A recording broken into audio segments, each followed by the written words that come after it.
Yo, high table. Ja Rule need to stop capping, man. He won't go bust a grape in a fruit fight. You know, he was on the plane just showing out, like he was going to do something. And he knew that he had not only the crew on the plane, but he had passengers that weren't going to let anything cap off. And he knew Uncle Murda and Yayo had more to lose as far as getting suspended. And I know most definitely he was going to file charges on him if they'd have jumped him. You know what I mean? But he knew one wasn't going to cap off. And a lot of people sell wolf tickets when they know that they got, the crew there and different things of that nature.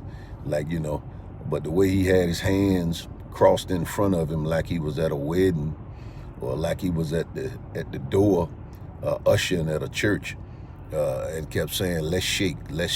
And I started laughing because I'm like, come on, man, you not even in a fighting stance.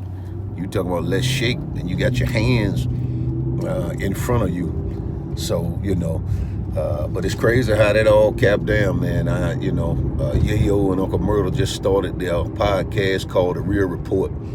And so what a way to kind of fuel your podcast and get your numbers up, talking about what I believe to be the longest running beef in hip hop.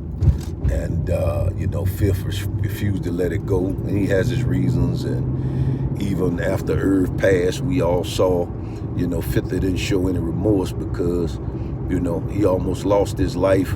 And he really believed that those guys had something to do with it, along with Supreme McGriff. And so that is a long-standing beef. And, hopefully one day they'll be able to, reconcile, man. But I highly doubt it.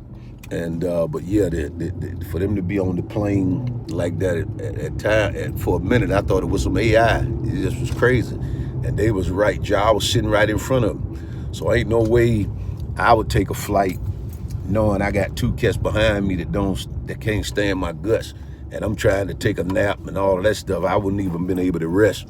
So Ja done the right thing by, getting off the plane. Cause just imagine one of them cats would have, sat up and tried to choke him from behind while he was asleep or anything like that. But it was comical, man. And them guys is crazy. Yayo and Murda, clowning him. But Ja knew he wasn't gonna bust a grape. And I just thought he just had to show, like, I know they gonna post this, man, so I better talk my stuff, But he wasn't gonna do nothing, 2 against 1.